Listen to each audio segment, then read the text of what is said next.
आज हमारा प्रश्न उन तमाम शिक्षित समाज से है जो हर साल आने वाले राष्ट्रीय पर्व स्वतंत्रता दिवस व गणतंत्र दिवस को हर्षोल्लास के साथ मनाते हैं और सोशल मीडिया पर वायरल भी कर देते हैं। परंतु जिस धर्म ग्रंथ के बदौलत ये सारी खुशियाँ हम मना लेते हैं, क्या उस संविधान के आर्टिकल को हम पढ़ते हैं और जनता तक पहुँचाते हैं? क्या संविधान में लिखे गए आर्टिकल को सोशल मीडिया पर वायरल करते हैं? आखिर क्यों? क्या ऐसी बात है जिसके कारण हम आम जनता तक संविधान में लिखी बातों को नहीं पहुंचाते? क्यों छिपाया जाता है इस पवित्र धर्म ग्रंथ संविधान को? आज दुकानों पर रामायण की, महाभारत की किताबें मिल जाएगी, परंतु संविधान की किताब खरीदने के लिए दुकान ढूंढना पड़ेगा। ऐसा क्यों? आइए हम आपको दिखाते हैं और सुनाते हैं कि किस तरह से महिला प्रधानाचार्य ने अपने बाड़ियों से गणतंत्र दिवस के अवसर पर महिलाओं, पुरुषों, बच्चों, देश के सभी जनता को संविधान पढ़ने के लिए, जानने के लिए जागरूक किया है। यदि आप महिला हैं तो आपको बोलने के लिए, समाज में अपनी आवाज़ उठाने के लिए यह वीडियो काफ़ी है। और यदि आप पुरुष हैं तो सबसे बड़ी बात यह है कि आप समाज में कितने लोगों को संविधान पढ़ने के लिए, शिक्षित होने के लिए जागरूक करते हैं, यह आप अपने आप से पूछिए। आपसे निवेदन है कि अपने बच्चों के लिए, बच्चों के भविष्य के लिए यह वीडियो अंत तक जरूर देखें और इसे देश के हर लोगों तक पहुंचाएं ताकि वीडियो वायरल हो सके। उस महापुरुष को वंदन करती हूँ, नमन करती हूँ, जिनकी बदौलत आज मैं महिला होकर के भी इस मान सम्मान को प्राप्त कर रही हूँ। मैं उस शख्स डॉक्टर भीमराव अंबेडकर को कोटि कोटि नमन करती हूँ कि आपने हम महिलाओं को भी देश की आजादी के साथ साथ पुरुषों की गुलामी से मुक्त करवा करके समानता का अधिकार दिया। पुनः एक बार सत सत वंदन, सत सत नमन। सभी सम्मानित मंच, बाहर से पधारे हुए मेरे गांव के भाई और बहनें, प्यारे बच्चों, मेरा विद्वान स्टाफ और समस्त मेरे बच्चे, आप सबको मैं इस गणतंत्र की शुभकामना देती हूं। परंतु मात्र शुभकामनाएं देने से काम नहीं चलने वाला है। बच्चे जल्दी बैठ जाएं शांति से। मेरे भाइयों, हम बधाइयां देते हैं कि गणतंत्र की बहुत बहुत बधाई, लेकिन गणतंत्र है क्या ये तो हमें समझना पड़ेगा। क्यों गणतंत्र मनाया जाता है ये भी हमें समझना होगा। आज हमारे देश के अंदर 70 साल हो गए हैं हमारे देश को गणतंत्र घोषित किए हुए। गणतंत्र का मतलब होता है कि जहां एक संविधान बना, पहले जो मनुस्मृति का संविधान लागू था उस संविधान को हटा करके यहाँ पर समता, स्वतंत्रता, बंधुता और न्याय पर आधारित जो एक संविधान बनाया गया था उसको भारत सरकार ने लागू किया, अंगीकार किया, स्वीकार किया। लेकिन क्या इन 70 सालों के बाद भी हम उस संविधान को लागू कर पाए? सबसे बड़ा प्रश्न ये है कि क्या हम उस संविधान को लागू कर पाए और क्यों जरूरत पड़ी थी उस संविधान की? मेरे प्यारे बच्चों, आप लोग ध्यान पूर्वक सुनो, क्योंकि तुम ही कल की तस्वीर हो, तुम ही कल की तकदीर हो, तुम ही कल का भारत हो। जितना आज का युवा जागरूक होगा उतना ही मेरा देश कल मजबूत होगा।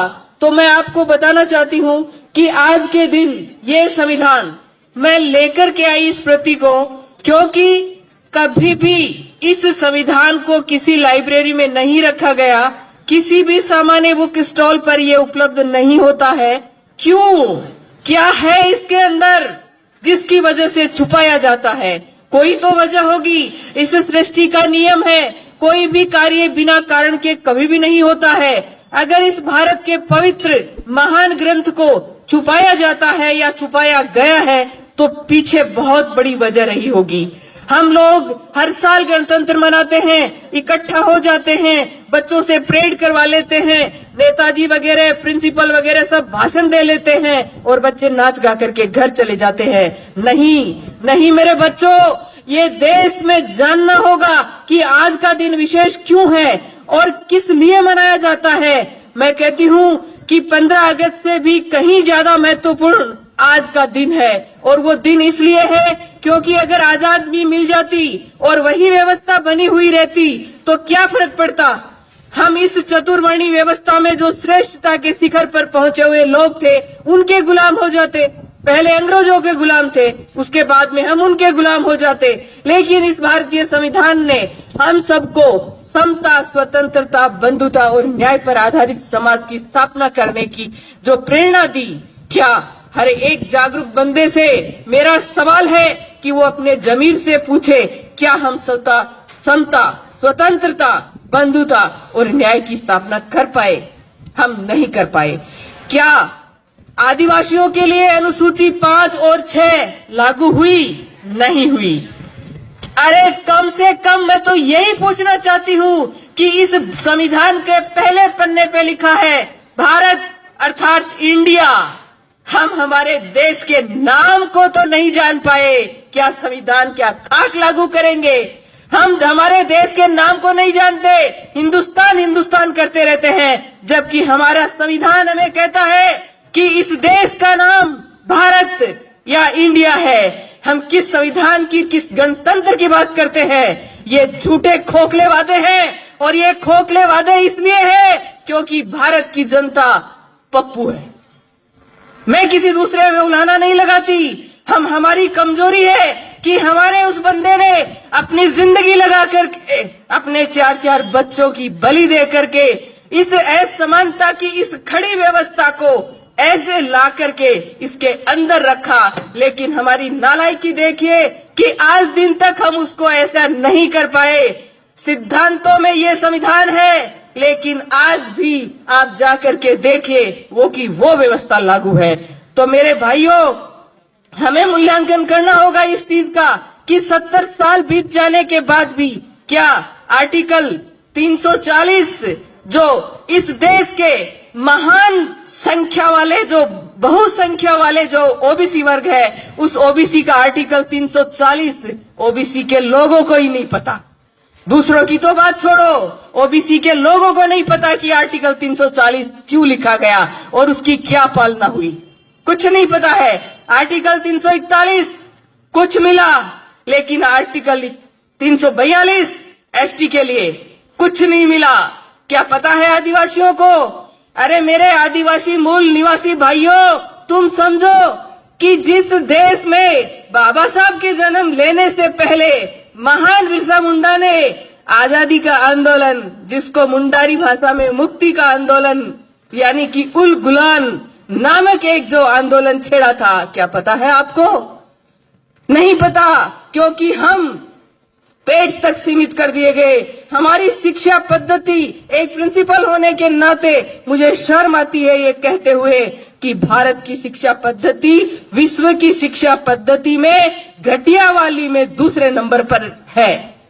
ये हमारे लिए सोचने और शर्म करने की बात है कि भारत की शिक्षा पद्धति क्यों है दूसरे नंबर पर, जब हमारी अर्थव्यवस्था विश्व के विकसित देशों से टकरा रही है।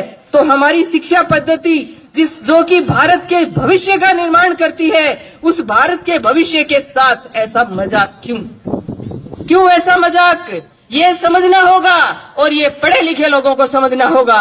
और पढ़े लिखे लोगों ने शायद कहीं न कहीं अपनी गैर जिम्मेदारी का परिचय दिया है कि आज हमारी आर्टिकल जो है वो हम नहीं जानते, हमारा संविधान क्या है वो हम नहीं जानते, और हमारे हक अधिकारों को हम नहीं जानते। भाइयों, गणतंत्र मनाने से, भोजन कर लेने से, मिठाइयां बांट लेने से, बच्चों को नचा लेने से कुछ नहीं होने वाला है। इनके पीछे षड्यंत्र था कि इस दिन डॉक्टर अंबेडकर की चर्चा नहीं होनी चाहिए, इस दिन भारतीय संविधान की चर्चा नहीं होनी चाहिए, क्योंकि भारतीय संविधान की अगर चर्चा होगी तो भारत के लोगों के हक और अधिकारों की चर्चा होगी, और अगर हक और अधिकारों की चर्चा होगी तो लोग जागृत होंगे तो अपने अधिकारों को लेने के लिए संगठित होंगे, और संगठित होंगे तो शक्ति का निर्माण होगा, और शक्ति को जमाना सैल्यूट करता है।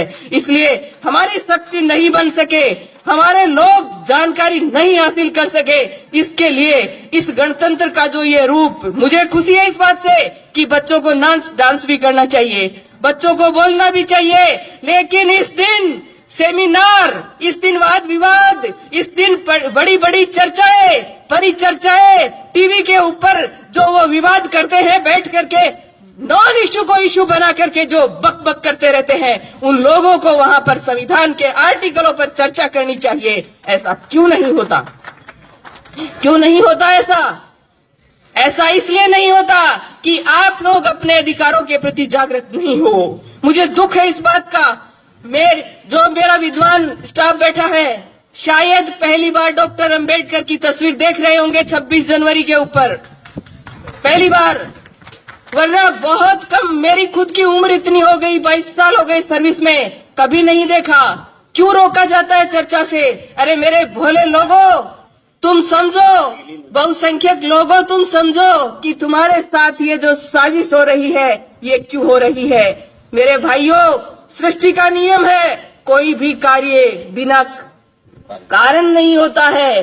तो ये क्या कारण था कि इस देश का ये जो पवित्र ग्रंथ है, इस देश के सभी ग्रंथ, धर्मों का ये पवित्र ग्रंथ है, इस ग्रंथ को हमसे क्यों छुपाया गया? आपको सवाल करना चाहिए। हमारे जनप्रतिनिधि बैठे हैं, उनसे भी मेरा सवाल है कि हर एक ग्रंथों को अपने घरों में रखो। कोई भी व्यक्ति अपनी आस्था को किस रूप से मनाता है, ये भारतीय संविधान हमें उसकी आजादी देता है, लेकिन राष्ट्र के लेवल पर हमारा सिर्फ और सिर्फ एक धर्म ग्रंथ है। ये हमारे सभी सरकारी विभागों में होना चाहिए और प्रत्येक भारत के नागरिक के घर में होना चाहिए। क्या है? बाजारों में नहीं मिलता, कहीं भी मिलता नहीं है।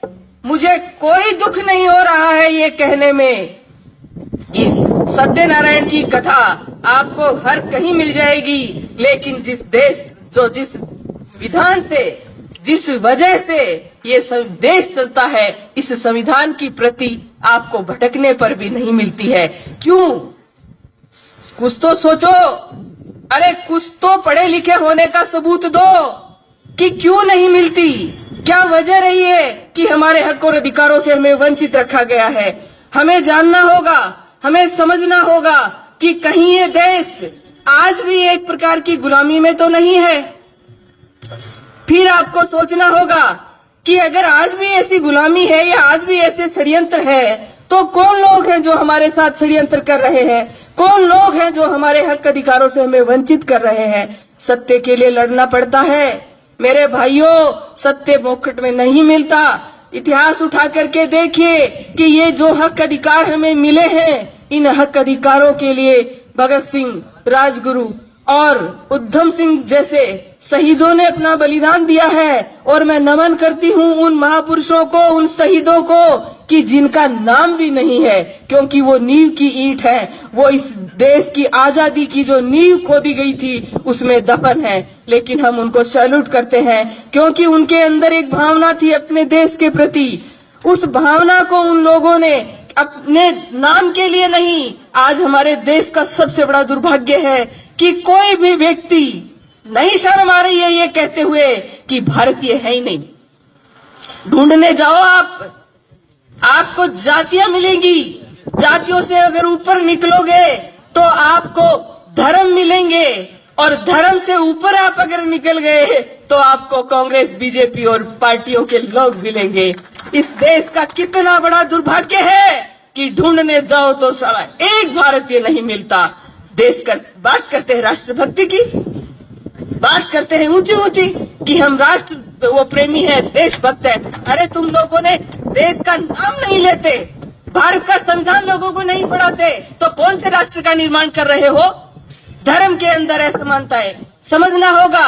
प्यारे बच्चों, तुम लोगों को समझना होगा, मनुष्य है उसके लिए धर्म बनाया गया है, न कि धर्म के लिए मनुष्य। आज हमारे देश के अंदर इस तरह की व्यवस्था कर दी गई है कि व्यक्ति है उसके लिए जो है महत्वपूर्ण, जो है धर्म से ज्यादा महत्वपूर्ण, संविधान से ज्यादा महत्वपूर्ण उस व्यक्ति के लिए धर्म हो गया है।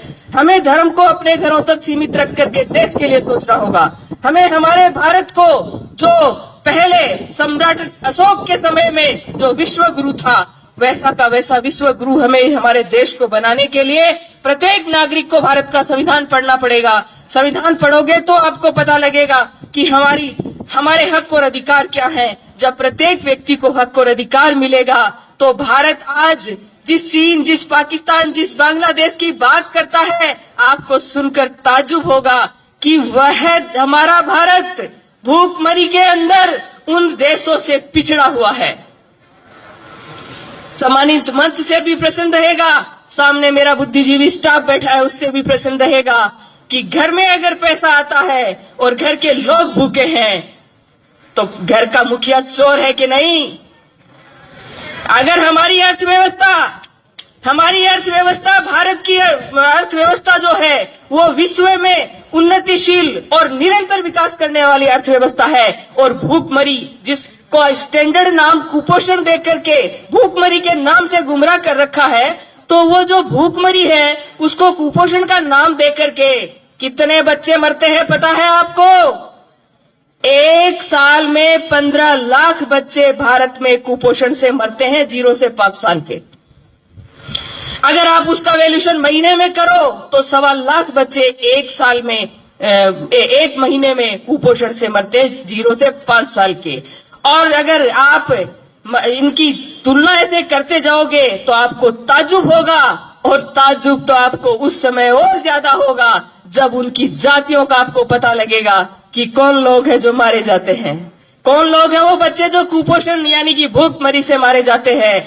हम किस गणतंत्र की बातें करते हैं? ये गणतंत्र आज भी अधूरा है। आज भी हमारा संविधान रो रो करके उन बुद्धिजीवी लोगों से पूछ रहा है कि अरे पढ़े लिखे लोगों, शिक्षा मात्र पेट भरने का नाम तो नहीं था रे, पेट भरने का नाम तो नहीं था।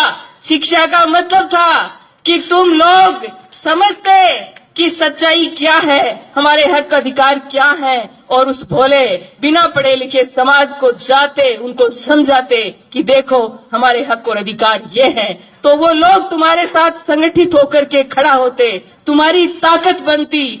और पुन्ना पैक्ट जैसे जो एक घटिया जो भारत के अंदर समझौता हुआ था, उस समझौते के अंदर मेरे बहुजन समाज के जो नेता हैं वो उनके यहाँ पार्टियों की टिकट की भीख मांगते नहीं फिरते, क्योंकि जो काम नहीं करता है उसको गुलामी तो करनी पड़ती है।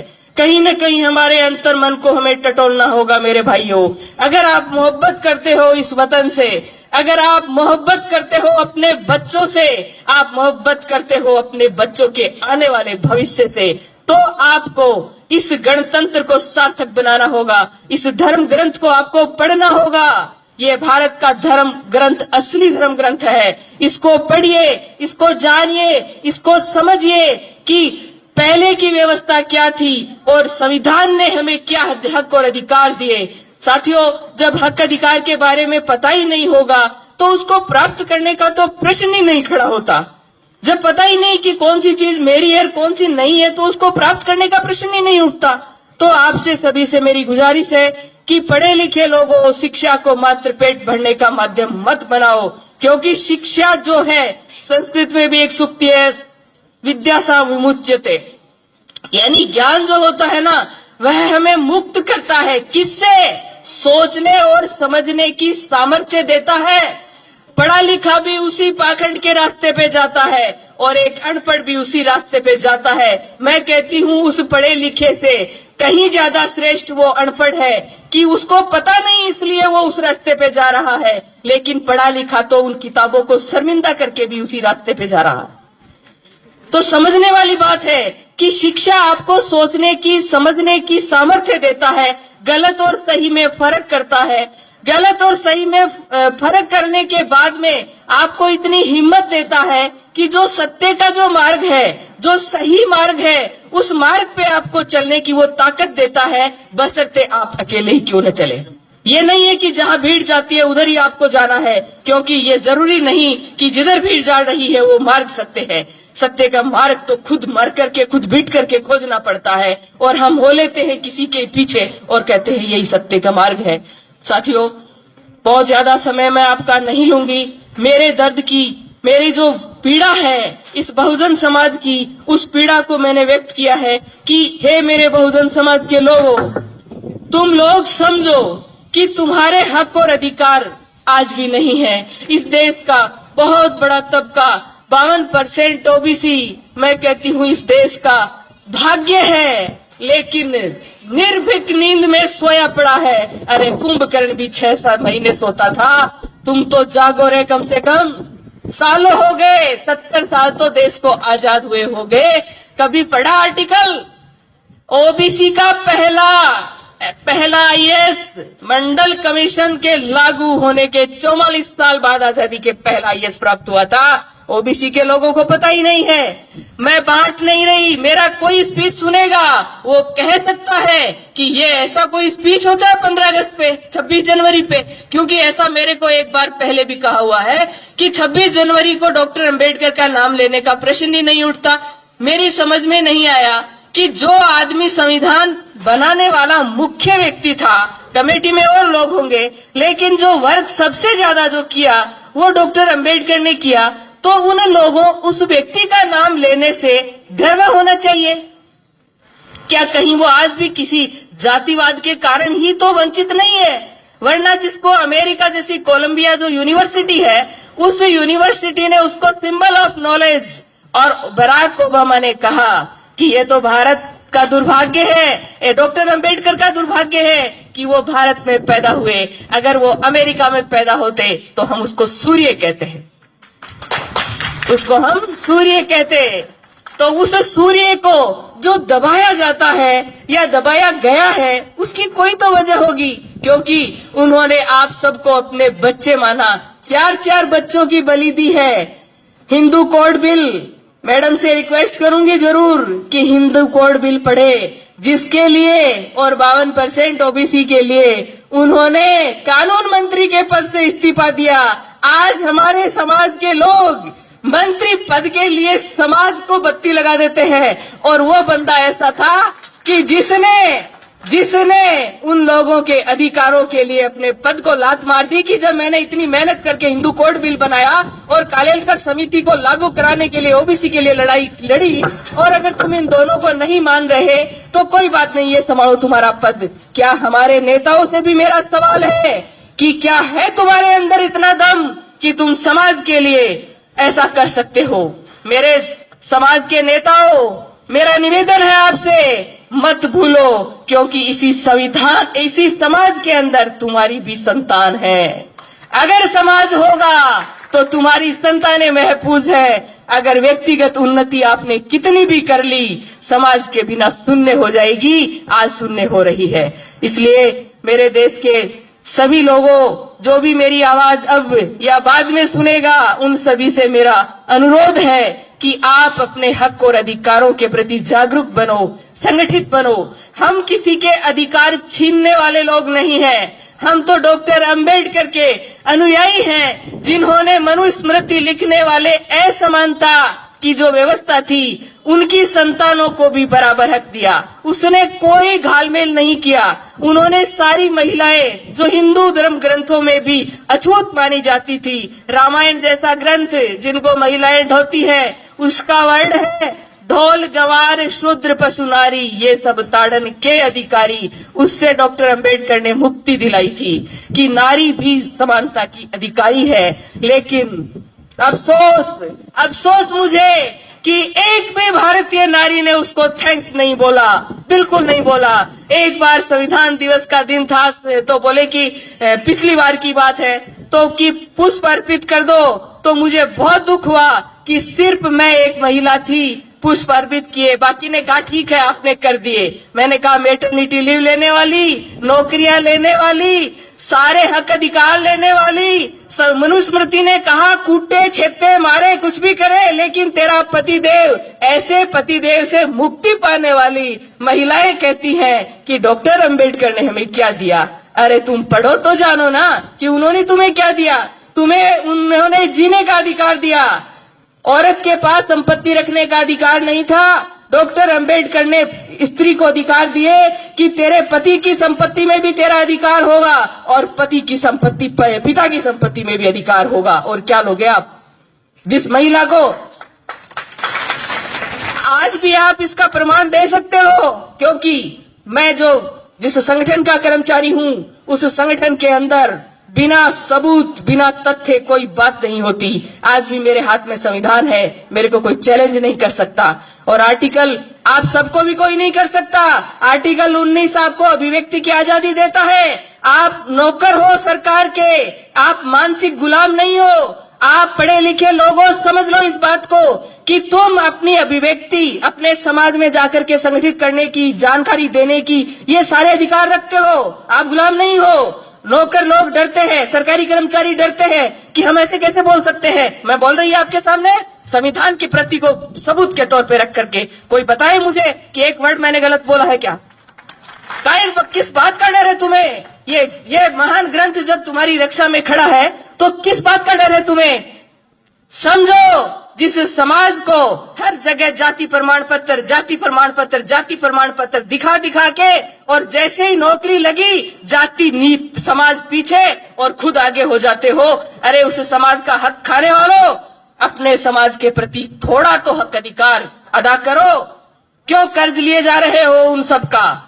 मैं बहुत कुछ बोल गई हूं, मेरी बातों से बहुत जगह भूचाल भी आ सकता है, लेकिन हम भूचालों से डरने वाले नहीं हैं। हम बिरसा मुंडा को मानने वाले लोग हैं, हम उल गुलान के लोग हैं, हम भारत के वो लोग हैं जो इस मिट्टी में सड़क वो बनाते हैं, स्कूलें वो बनाते हैं, खेती वो करते हैं। अरे कौन सा ऐसा निर्माण का काम है जो हम नहीं करते हैं? मुझे भारत का मूल निवासी होने का बहुत गर्व है। आप भी कीजिए और मेरी बातों पर अमल कीजिए कि क्या कहा है मैंने, क्यों कहा है मैंने। ये नहीं है कि आपको ये बातें बोलने की मुझे कीमत नहीं चुकानी पड़ती है। बहुत कीमत चुकाई है मैंने, और उधर के कोने से इधर के कोने पर भी उस कीमत के अधीन ही हूं। लेकिन धन्यवाद उनको कि आज इस कनबई की जगह पे मैं अगर बोल रही हूं तो ये मेरे उन भाइयों का ही श्रेय है जिन्होंने मुझे यहाँ पहुंचाया। इस मंच के माध्यम से उनको भी धन्यवाद कि कनबई में ऐसा स्पीच देने का मेरा सौभाग्य अगर हुआ है तो उन्हीं मेरे शुभ चिंतकों के माध्यम से हुआ है।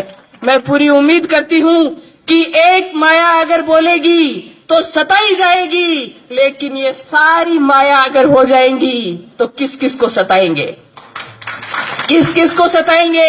इसलिए घर घर में हमें अंबेडकर, घर घर में हमें कालीबाई, घर घर में हमें बिरसा मुंडा, घर घर में हमें कर्पूरी चंद ठाकुर, घर घर में हमें ईवी रामास्वामी पेरियार, घर घर में हमें ज्योतिबा फूले और सर छोटू राम और भगत सिंह जैसे लोग पैदा करने होंगे।